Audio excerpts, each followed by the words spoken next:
오늘은 2월 첫 주일을 맞았습니다. 우리가 2월 달에도 우리가 개인적으로는 성경 일독의 순서를 따라서 읽어가겠지만은 우리가 교회적으로는 시편의 말씀을 계속 읽어갑니다. 제 2권을 읽는데 이 시편 제 2권은 오늘 우리가 읽은 이 시편 제 42편으로부터 72편까지 계속됩니다. 이 2권을 기록한 저자들은 오늘 우리가 읽었던 앞에 표제가 있는 것처럼 고라 자손들이 있고요. 또 아삽이라고 하는 인물이 지은 시가 있습니다. 그리고 다윗이 지은 시가 몇 편 있고 또 솔로몬이 지은 시가 한 편 있습니다. 우리가 읽었던 제1권의 내용들 속에서는 대부분은 다윗이 하나님 앞에 고백했던 그런 시편들을 모아놓은 것인데 이 권에서는 이렇게 다양한 저자들을 통해서 하나님이 자기 백성들에게 이러한 찬송을 들려주신 것입니다. 오늘 저희가 함께 읽은 이 시편 42편은 우리가 다음 읽는 43편의 내용과 함께 원래는 하나의 시편으로 묶여 있었던 것으로 보입니다. 왜냐하면 우리가 읽은 이 시편의 내용 가운데서 후렴으로 반복되고 있는 표현이 42편의 중간하고 뒷부분 그리고 43편의 가장 끝부분에 반복이 되고 있기 때문에 그럽니다. 그래서 후렴구의 내용이 42편 5절에 보면 내 영혼아 내가 어찌하여 낙심함이 어찌하여 내 속에서 불안해하는가 너는 하나님께 소망을 두라 그가 나타나 도우심으로 말미암아 내가 여전히 찬송하리로다. 이 말씀이 42편 11절에서도 그 표현이 등장하죠. 그리고 43편 마지막 절에도 보면 똑같은 표현이 그대로 반복이 되고 있습니다. 우리가 하나님께 드리는 이 찬송 가운데서도 후렴구가 있는 것처럼 원래 이 시편은 하나님께 드렸던 영감된 찬송이라 그런 말씀을 드렸었죠. 그래서 이 42편과 43편은 하나의 시로 묶여 있었던 것을 이렇게 구별해서 나눈 것으로 보고 있다라고 하는 것입니다.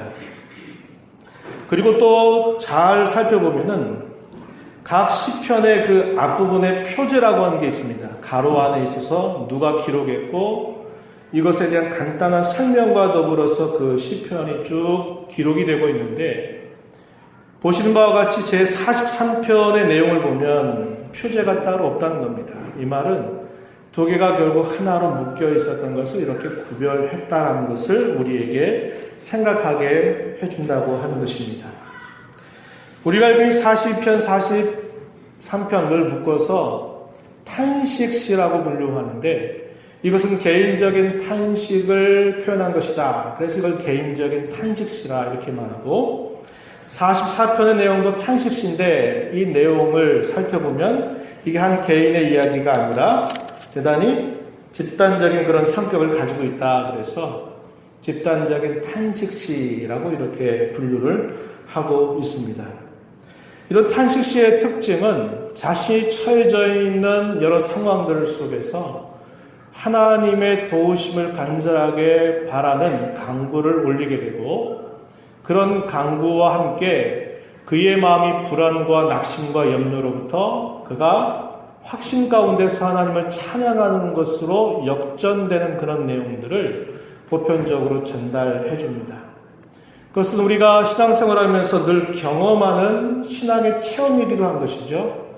우리가 어떤 문제를 만나서 하나님 앞에 간절하게 기도할 때 하나님께서 그 기도를 들으셔서 우리가 처해져 있는 그 어려움들 속에 건져주신 하나님의 손길을 우리가 경험하는 그런 내용들을 우리가 많이 가지고 있는 것과 같이 이 탄식시로 분류되고 있는 이 시의 성격이 그러한 성격임을 우리에게 잘 알려주고 있다라고 하는 것입니다. 오늘 설교의 제목을 어떻게 정했냐면 신앙문답이다 그랬습니다. 묻고 답하는 그런 내용들을 표현하기 위해서 문답이라고 하는 말을 썼는데요. 우리가 이 땅에 살아가면서 어떤 질문을 던진다라는 것은 무엇인가를 알고 싶어 하는 호기심이 있기 때문에 그러합니다. 잘 알려져 있는 아리스토텔레스라고 하는 그 철학자는 모든 학문의 근본적인 동기가 뭐냐라고 말할 때 그는 호기심이다 이렇게 말합니다. 사람이 무엇인가를 본래부터 알고 싶어하는 마음이 있기 때문에 어떤 질문들을 던지는 거예요. 그런 질문들을 던지면 그 질문의 답을 찾기 위해서 무엇인가를 노력하고 애를 쓰다 보면 그 답이 하나씩 찾아진다는 겁니다. 그것이 오랜 세월 지나가게 되면 하나하나 축적이 되고 모아지게 되면서 그것이 큰 지식을 이루게 되는 것이죠. 사람은 나 자신과 직접 관련되지 않은 것에 관하여서도 어떤 사실에 대해서 무엇인가를 알고 있다. 이런 정도만 해도 굉장한 만족감을 얻습니다. 예를 들면 자연과학이라고 말하는 것들이 있죠. 물리학이라든지 생물학이라든지 이런 것들은 그거 하나 내가 공부하고 배우는 게 내가 살아가는데 무슨 도움이 될까? 수학을 내가 풀어가는 것이 과연 내 삶에게 무슨 도움이 될까? 이런 걸 생각하면 별로 관련이 없어 보인단 말이죠. 그런데 하나님께서 우리 사람에게 주신 이런 호기심 때문에 사람은 나와 직접 관련이 되지 않는 것처럼 보여도 무엇인가를 알고 싶어하는 그런 마음들이 있기 때문에 질문을 던지고 그 질문의 답을 찾을 때 그에 대한 굉장한 만족을 얻는다고 하는 거예요. 여러분 자연 다큐멘터리 같은 것들 여러분 가끔 보십니까? 거기에 보면 아주 작은 이런 생물들 속에 그 생물들이 어떻게 움직이고 어떤 질서를 따라서 그들이 살아가고 또 번식하고 하는 것들을 유심히 들여다보죠. 그럼 그걸 보면서 놀라움을 금치 못합니다. 그런데 그것이 밝혀지기 위해서 어떤 일들이 필요했을까요? 그곳에 직접 뛰어들어서 평생 동안 어떤 생물 하나의 어떤 본성을 알아내기 위해서 끊임없는 노력을 거기에 쏟아내면서 거기로부터 무엇인가 자료를 만들어내서 우린 그걸 통해서 그들의 수고를 통해서 우리는 그것을 보면서 야, 우리 하나님 지으신 이 창조의 세계가 이렇게 놀랍구나 하는 것을 우리는 느낄 수가 있게 되는 겁니다. 이런 류에 대한 관심을 가지고 있는 사람들이 자기의 일생 다하도록 어떤 것 하나 연구하려고 몸바치고 자기 모든 열정을 쏟아붓는 것들이 있기 때문에 우리는 그들의 수고의 열매를 이런 좋은 영상들을 통해서 보면서 함께 동감하고 놀라움을 갖게 되는 것이죠. 하지만 우리 자신과 직접적으로 관련되는 그런 사실에 대해서 무엇인가를 알아간다 그럴 땐 우리에게 더 이것이 중요하게 느껴지는 겁니다. 사람이 도대체 어떤 존재인가? 사람이 느끼는 감정이 어떠한가?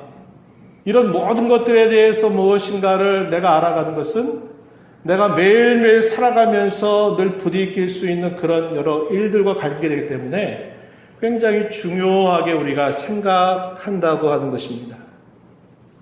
그렇지만 이렇게 나와 직접적으로 관련이 없는 어떤 사실에 대해서도 알아갈 때 기쁨이 있고 나와 관련된 어떤 것들을 알아가면서 느끼는 기쁨은 그것보다 더 클 수 있습니다. 그러나 이 두 가지 경우 모두 이것들은 다 우리가 사는 인생이라고 하는 70년, 80년, 90년이라고 하는 시간에 제한되는 그런 내용에 있다는 것입니다. 우리 사람은 짧은 인생을 살면서도 그 인생 넘어 죽음을 생각하고 영원을 생각하는 존재입니다. 사람은 처음부터 하나님께 그렇게 지음받았기 때문이에요.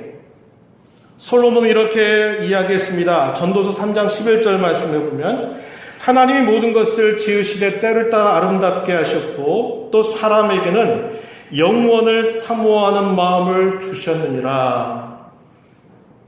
영원을 사모하는 마음을 주셨다. 영원을 향한 갈망, 영원을 향한 동경, 이것을 하나님께서 우리 사람에게 주셨다고 이야기합니다. 그래서 우리가 사는 인생이라고 하는 것은 70년, 80년, 90년 정도 그렇게 된다 하더라도 우리는 우리의 인생에 해안된 것만 관심을 갖고 알아가는 것에 만족할 수 있는 존재가 아니라 우리는 우리의 인생을 마치는 그 죽음에 대한 관심이 있고 우리의 죽음의 이후에 과연 어떤 일들이 펼쳐질까에 대한 호기심이 있고 영광과 관계된 그런 동경을 우리는 가지고 있다고 하는 것입니다.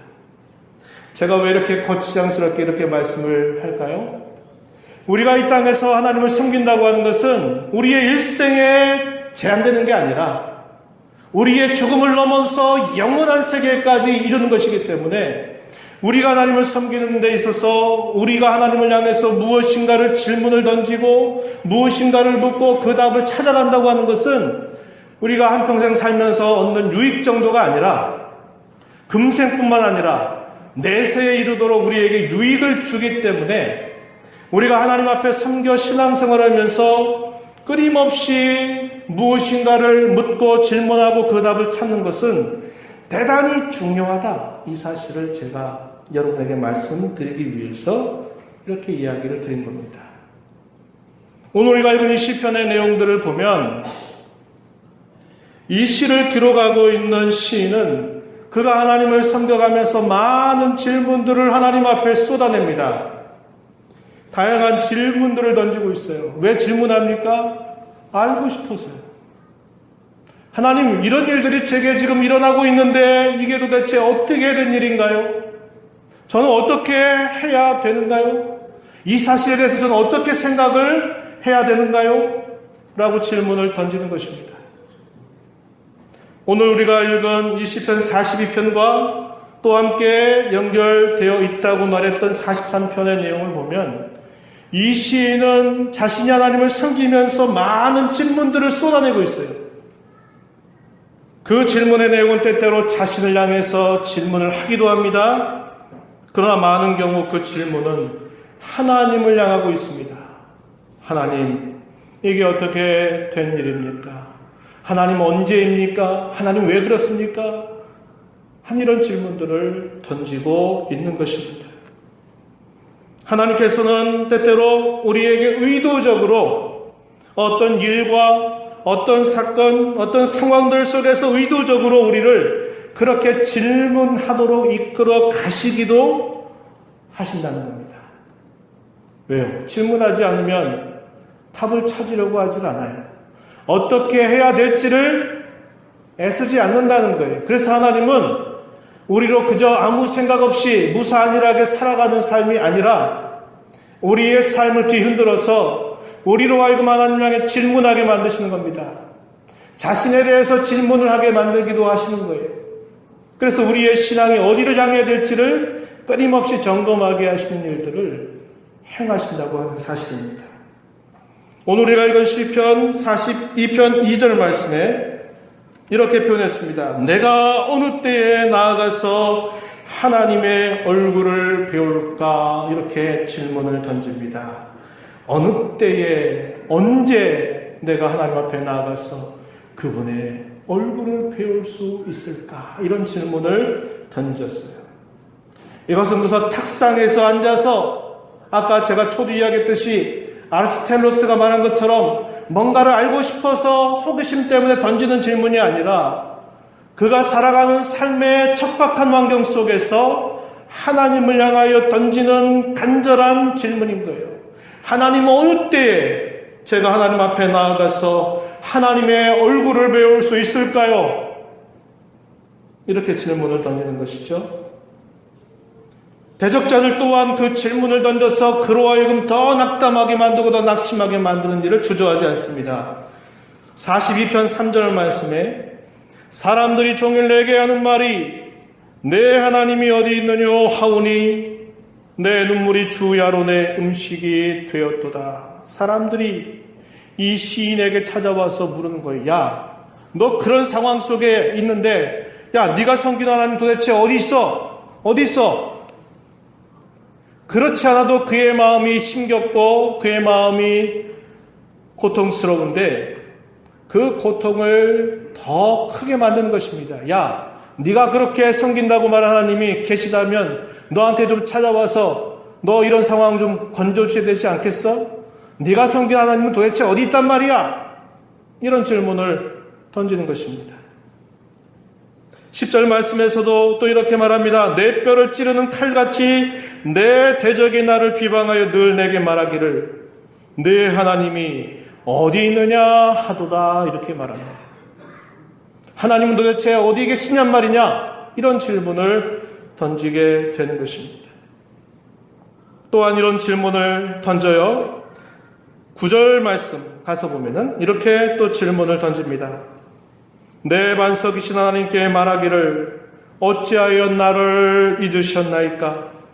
내가 어찌하여 원수의 압제로 말미암아 슬프게 다니니까 하리로다. 하나님을 향해서 던지는 질문입니다. 어찌하여, 이 말은 다르게 말하면 왜요, 이 말입니다. 하나님 왜 나를 잊으셨습니까? 왜 원수의 압제로 말미암아 내가 이렇게 슬퍼해야만 됩니까? 하나님 말씀해 주세요. 이렇게 던지는 질문인 것입니다. 43편 2절에서도 비슷한 표현이에요. 주는 나의 힘이 되신 하나님이시거늘 어찌하여 왜 나를 버리셨나이까? 내가 어찌하여 원수의 억압으로 말미암아 슬프게 다니니까? 이렇게 하나님을 향하여 질문을 던지게 되는 것입니다. 또한 후렴구로 아까 이야기했던 시편 42편 5절, 또 11절 43편 5절에서 뭐라고 또 질문을 했나요? 내 영혼아, 내가 왜 어찌하여 낙심하는가? 어찌하여 왜 내 속에서 불안해하는가? 이 질문을 던지는 것이죠. 이 질문 누구를 향하고 있습니까? 자기 자신을 향해서 던지는 질문이에요. 네 상황이 이렇다 하더라도 네가 왜 이것 때문에 불안해야 돼? 네가 왜 이것 때문에 낙심해야 돼? 이러면 안 되잖아. 이런 질문을 자신에게 던지고 있는 것입니다. 이런 질문들이 오늘 우리가 읽은 42편에 여러 곳에서 계속적으로 던져지고 있는 거예요. 자신을 향해서도 던져지는 것이고 그 질문이 하나님을 향해서 던져지고 있는 거예요. 왜 그렇습니까? 하나님을 섬기기 때문에 그래요. 그가 하나님을 섬기지 않는다면, 하나님과 아무런 상관이 없다면 그런 질문을 던질 필요가 없는 것입니다. 이렇게 질문을 던지는 이유가 뭘까요? 왜 시인은 하나님 앞에 이런 많은 질문들을 하나님 앞에 쏟아내고 자신을 향해서 이렇게 질문을 던질까요? 그 이유는 간단합니다. 하나님이 부재한 것처럼 느껴지는 거예요. 하나님이 침묵하시는 것처럼 느껴지는 것입니다. 하나님 언제 그렇게 하십니까? 하나님 어디에 계십니까? 라고 하는 이런 질문, 그런 여러 질문들은 하나님이 지금 이곳에, 이 상황 속에 함께하지 않는 것처럼 보이는 그런 부재, 하나님의 부재, 그것을 그가 느끼고 있는 거예요. 그의 머리로는 아니다라고 생각하지만 그의 가슴은, 그의 마음은 하나님이 여기에 안 계신 것처럼 느껴진다는 이 말이죠. 어떤 경우 이런 일들이 생길까요? 대적자들이 공격할 때 그렇습니다. 우리가 조금 전 읽었던 3절과 10절 말씀에서 대적자들이 찾아와가지고 그렇지 않아도 그의 심령이 힘들고 상해 있는데 와서 더 부추기면서 물어요. 야, 네가 섬기는 하나님이 정말 계시다면 도대체 네 이런 상황은 왜 이런 상황이 이렇게 벌어져야만 되는지, 하나님이 도대체 어디 계신 거야? 그 하나님이 살아계신 거 맞아? 이렇게 질문들을 던지게 되면 쉽게 그 질문 앞에 낙담하게 된다, 이 말이죠. 또 어떤 경우가 있을까요? 자기 자신에 대해서 깊은 실망감을 느낄 때, 내가 이거밖에 안 되나? 내가 이렇게 연약할 수밖에 없는가? 내가 이렇게 무기력하게 쓰러질 수밖에 없는가? 하는 것들을 내가 경험하면서 나의 모자람과 나의 연약함과 부족함을 내가 보게 될 때 이러한 심정을 느낄 수가 있는 것입니다. 또 어떤 경우일까요? 난감한 상황에 처했을 때, 너무나 어려운 상황 속에 빠져 있을 때 하나님이 도와주셔야만 되는데 하나님이 침묵하시는 것처럼 보이는 그런 상황들이 되면 우리가 그러한 마음을 느끼게 된다라고 하는 것입니다. 시인은 이렇게 자기의 상황을 이렇게 하나님 앞에서 이렇게 뿜어내고 있는 것입니다. 42편 2절에서 내 영혼이 하나님 곧 살아계시는 하나님을 갈망하나니 내가 어느 때에 나아가서 하나님의 얼굴을 배울까, 이렇게 말하고 있죠. 9절 말씀에서도 하나님께 말하기를 어찌하여 나를 잊으셨나이까, 내가 어찌하여 원수의 압제로 말미암아 슬프게 다니니까. 이런 것이 뭐냐면 하나님이 지금 침묵하시는 것과 같은, 하나님이 부재하시고 있는 것과 같은 그러한 심경을 이렇게 표현하고 있는 것입니다. 역시 43편 2절에서도 그와 비슷한 표현들을 그가 던지고 있는 것을 볼 때 그의 상황이 하나님의 침묵 혹은 하나님의 부재를 그의 깊은 마음속에 느끼고 있다는 것을 우리에게 보여주고 있는 거예요. 그런 상황 속에서 시인은 과거를 회상하는 겁니다. 어떤 때 하나님께서 늘 함께 하셔서 자신과 언제나 함께하고 있다는 것을 그가 충분하게 느꼈던 그런 심정, 그것을 생각을 하고 있는 것입니다. 42편 4절에 내가 전에 성의를 지키는 무리와 동행하여 기쁨과 감사의 소리를 내며 그들을 하나님의 집으로 인도하였더니, 기쁨과 감사의 소리를 냈다. 그들을 하나님의 집으로 인도하였다. 이제 이 일을 기억하고 내 마음이 상하는도다. 이렇게 현실을 표현하고 있죠. 6절 말씀에서도 내 하나님이여 내 영혼이 내 속에서 낙심이 되므로 내가 요단 땅과 헤르몬과 미살 산에서 주를 기억하나이다. 헤르몬이라고 하는 것은 이스라엘의 지명 가운데 북쪽 경계에 위치하고 있는 산입니다. 그래서 그 지역은 예루살렘의 성전이 있는 곳으로부터 아주 멀리 떨어져 있는 곳을 표현하고 있는 것이죠. 하나님의 임재의 장소, 하나님께 예배하는 장소, 그 성전으로부터 멀리 떨어져 있는 자신의 모습을 생각하면서 하나님이 임재하시는 그 때를 추억하고 있는 시인의 모습입니다. 거리적으로 멀리 떨어져 있다라는 이 표현들을 통해서 그가 나타내는 건 뭐냐면 하나님과 멀리 떨어져 있는 그 심리의 상태를 이렇게 표현하고 있는 것입니다. 이렇게 질문을 던지는 목적이 뭘까요? 목적, 지향하고 있는 게 뭐냐 이 말이죠. 그것은 하나님의 임재를 갈망하는 것입니다. 왜 그렇게 질문을 던지는가? 그것은 하나님의 임재가 다시 내 안에 충만하게, 이 상황 속에 하나님의 임재가 충만하기를 바라는 그의 소원 때문에 이렇게 질문을 던지고 있다라고 하는 것입니다. 본문 1절과 2절의 말씀을 보십시오. 하나님이여 사슴이 시냇물을 찾기에 갈급함같이 내 영혼이 주를 찾기에 갈급하니이다. 내 영혼이 하나님 곧 살아계신 하나님을 갈망하나니 내가 어느 때에 나아가서 하나님의 얼굴을 배울까? 내 영혼이 주를 찾기에 갈급합니다. 내 영혼이 살아계신 하나님을 갈망합니다. 이렇게 그가 표현하고 있어요. 사슴이 시냇물을 찾아서 이것저것을 계속적으로 찾아다니고 있는 그 모습을 자신의 모습에 빗대어서 내가 그토록 하나님을 찾기를 간절하게 바라고 있습니다. 하나님의 임재를 다시 나타내 주시기를 내가 갈망합니다 라고 하는 이러한 소원을 하나님 앞에 간곡하게 올리고 있는 것입니다.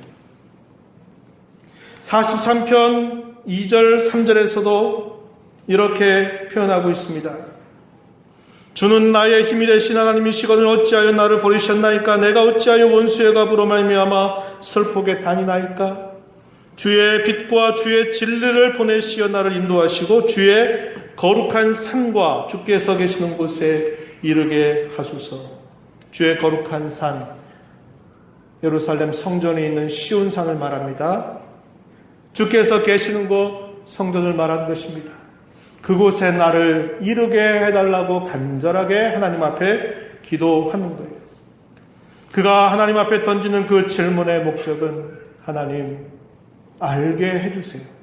하나님 나타나 주세요. 하나님 이 현실 속에 하나님이 임재하여 주세요라고 하는 그의 소원을 이렇게 표현하고 있다라는 것입니다.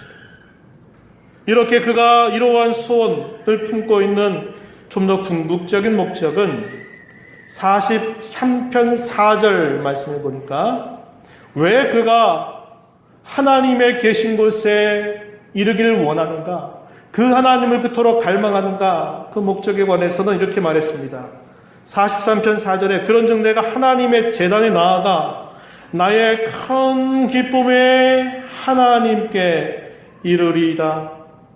하나님이여 나의 하나님이여 내가 수금으로 주를 찬양하리이다. 이렇게 말합니다. 그 목적이 한마디로 뭘까요? 하나님을 높이기 위한 것입니다. 하나님께 영광을 돌리기 위한 것입니다. 하나님을 찬양하기 위한 그 목적으로 하나님의 임재를 나타내 주시옵소서. 이렇게 하고 있는 그런 모습이죠. 나의 큰 기쁨의 하나님, 이 말을 새벽 시간에 소개했지만은 옛날의 개혁 성경에서는 극락의 하나님이라고 하는 말로 번역이 돼 있었습니다. 극락. 지극히 큰 기쁨, 최고의 기쁨. 하나님은 내게 그냥 일상적인 기쁨이 아니라 내게 있어서 가장 높은 기쁨, 가장 위대한 기쁨, 가장 큰 기쁨이 되시는 하나님께 제가 이루고 싶습니다. 이렇게 표현하고 있는 그 내용이 되고 있는 것입니다. 우리는 여기서 하나님의 침묵과 부재를 생각해 볼 수 있는 것입니다. 하나님께서는 왜 침묵하실까? 그런 침묵 속에서 우리는 무엇을 경험할까요? 낙심과 불안을 경험하는 것이죠. 또한 탄식을 뿜어낼 수밖에 없는 것입니다. 시편 본문 속에 5절, 11절, 또 43편 5절에서 말하고 있는 게 그거죠. 왜 낙심하며 왜 내 속에서 불안해하는가? 왜 낙심하고 왜 불안해할까요? 하나님이 침묵하시는 것처럼 보이는 것 때문에 그러한 마음을 표현하고 있는 것입니다. 또 탄식하는 모습이 표현되고 있어요. 42편 3절 4절 말씀 보면 내 눈물이 주야로 내 음식이 되었도다 이렇게 표현합니다. 사람들은 자기에게 와서 네 하나님 도대체 어디 있는가 좀 물어봐라 이렇게 질문하는데 그 말을 들으니 그의 눈물이 밤낮으로 자기의 음식이 된다 이렇게 표현하고 있는 것이죠. 4절 끝자락에 또 뭐라고 말합니까? 내 마음이 상하는도다 이렇게 고백하고 있는 것입니다. 우리도 이러한 경험을 하게 되는 것이에요. 하나님이 부재하고 계시다, 하나님이 침묵하신다라고 생각할 때 우리 이런 마음을 느끼게 되는 것이죠. 낙심하게 되고요, 불안해하게 하고요, 또 우리의 마음 깊은 곳으로부터 탄식이 울려 퍼지게 된다라고 하는 것입니다. 그러나 이런 하나님의 침묵에 대하여 우리는 오해하면 안 됩니다. 하나님이 우리에게 때때로 부재하시는 것처럼 보이고 하나님이 우리에게 침묵하시는 것처럼 보이는 것에 대해서 하나님의 능력이 모자라서가 아니라 그분의 지혜로우신 하나님의 계획과 섭리 안에 있는 일임을 우리는 늘 생각해야 된다는 거예요.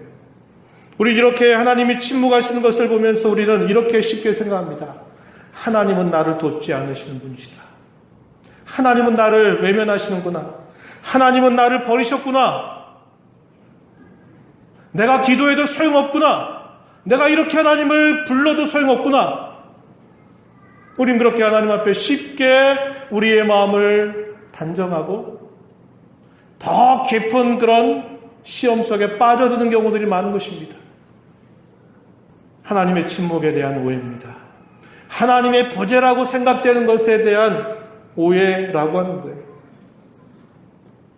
하나님이 침묵하시는 이유를 생각해 볼 수 있고 그 목적을 우리가 생각해 볼 수 있겠는데 하나님의 침묵하시는 이유, 먼저 생각해 보면 하나님께서는 모든 상황의 변화보다도 우리 자신의 변화를 원하시는 분입니다. 우리는 항상 뭘 먼저 원합니까? 상황이 바뀌기를 원해요. 그러나 하나님은 우리의 상황의 변화보다도 뭘 원하실까요? 우리 자신이 바뀌기를 원하시는 거예요. 그런데 우리는 항상 어떤 문제가 해결되기를 기대하고 이 상황이 좀 빨리 떠나갔으면 좋겠다 하는 것에 늘 관심을 두게 돼요. 그래서 하나님의 관심과 우리의 관심이 일치되지 않아요. 엇박자로 논다 이 말입니다. 하나님께서는 그분의 침묵을 통하여서 우리의 관심을 그분의 관심에 맞추시기를 원하신다는 거예요. 넌 이걸 원하고 있지만, 넌 이걸 바라고 있지만 내가 정말 바라는 것은 그게 아니라 이것이란다. 그것을 우리에게 깨우쳐 주시려고 침묵하실 때가 많다는 겁니다. 여러분의 자녀들이 여러분에게 찾아와서 뭔가를 계속 요구합니다. 근데 그 요구가 들어줄만 하면 들어주겠죠. 그러나 그거보다 더 중요하다는 것을 부모가 알고 있는 이상 부모는 거절할 수도 있고 때로는 그렇게 요구할 때 그냥 침묵할 때가 있어요. 왜 엄마 아빠 내가 이렇게 원했는데 왜 대답을 안 해주세요? 왜 말씀 안 해주세요? 그렇게 물을 때에도 시간이 필요하다고 생각될 때는 어떻게 합니까? 침묵하는 거예요. 반응하지 않는 겁니다. 왜요? 아직 그럴 때가 아니라는 거예요. 그게 중요한 게 아니라는 거예요. 하나님께서 때때로 우리에게 이러한 침묵을 하실 때는 하나님의 관심과 우리의 관심이 일치되지 않는 것을 깨우쳐 주시려고 하는 뜻이 있다라고 하는 것입니다. 우리가 평탄하고 좋은 환경 속에서 하나님을 찾지 않으면 우리는 그곳에서도 하나님의 부재를 경험하게 될 것입니다.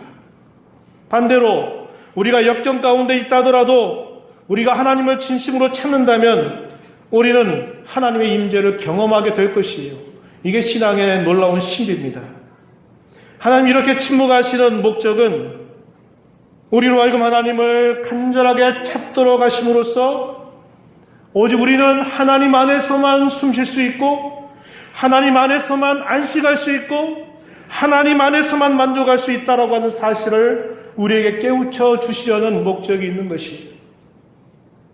또한 우리에게 진지하게 하나님을 향해서 질문을 던지게 함으로써 하나님께서는 그것을 우리에게 대답해 주시려고 하시는 그러한 목적도 있다라고 하는 것입니다. 말씀을 맺겠습니다. 여러분 하나님의 침묵을 경험하신 적 많으시죠? 그렇죠? 그런데 이때 우리가 생각해야 될 것이 있습니다. 저와 여러분은 신앙생활하면서 안타깝게도 너무나 자주 하나님의 부재와 침묵을 경험합니다. 여기에는 두 가지 경우가 있을 거예요. 하나는 하나님을 아예 찾지도 않는 경우입니다. 하나님이 침묵하는 거에 대해서 내가 하나님을 전혀 찾지도 않아요. 별로 도움이 필요 없다고 생각해요. 왜? 내가 할 때 내가 다 계획해놨고 내 인생에 대한 계획도 내가 다 가지고 있고 하나님이 도와주시지 않아도 나는 내 나름대로의 계획과 길이 있다라고 하는 경화하는 마음을 품으면 하나님을 찾을 필요도 없고 찾지도 않아요. 이래서 하나님이 부재하는 것을 당연하게 경험하며 살아가는 경우가 하나 있고 또 하나는 뭐예요? 오늘 시인처럼 하나님을 그토록 만나기를 원하고 하나님을 그토록 갈망하고 찾고 있는데 하나님께서 침묵하시는 경우가 될 것입니다. 이 두 번째 경우는 하나님의 지혜로운 섭리 안에서 그분의 정하신 때가 있고 그분이 정하신 방법이 있기 때문에 인내하면서 우리가 가야 할 그 길을 끝까지 걸어가면 돼요. 물론 이거 쉽지는 않습니다. 쉬운 길은 아니에요. 그러나 그러면 돼요. 그러나 첫 번째 경우는 대단히 심각한 것입니다. 저와 여러분 안에 가지고 있는 것이 너무나 많거나 욕심이 많으면 하나님을 아예 찾을 생각조차 하지 못하는 것입니다. 잘 알려진 시 한 편을 여러분들에게 소개해드리고 싶어요. 시인과 촌장으로 활동했던 하덕규라고 하는 분 여러분 들어보셨나요? 이분이 목사가 됐습니다. 가시나무라고 하는 시예요. 대중적인 인기를 그가 많이 얻었지만 그 인기 뒷면에 있는 공허함과 우울증에 시달려가지고 그 사람이 술과 대마초로 일생을 보내다가 어떤 사람의 안내를 받아 그가 교회당에 발을 디디게 되면서 하나님을 만나게 됩니다.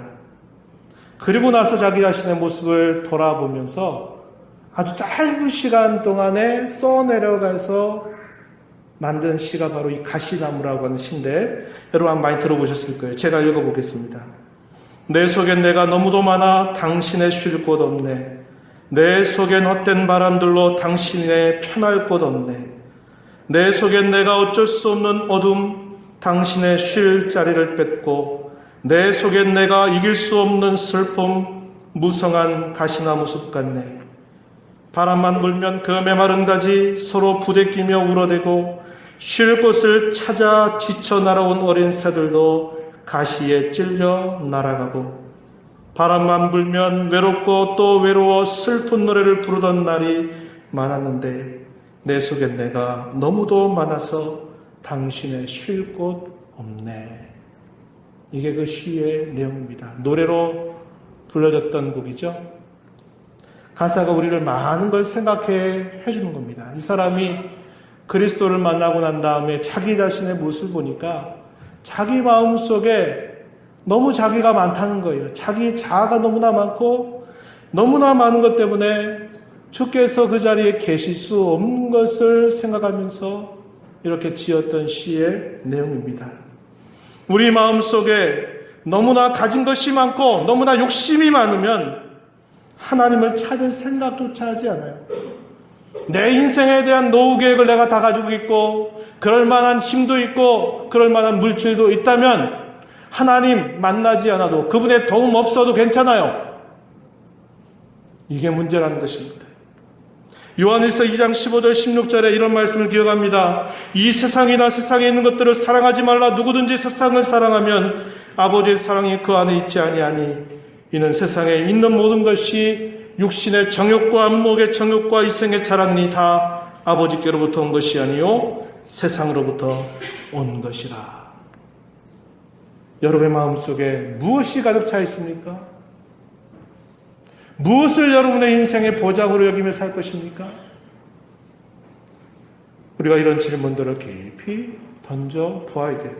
마지막으로 진지한 신앙의 질문을 하면서 살고 계시는가를 점검해 보시기 바랍니다. 아까 말씀드렸죠.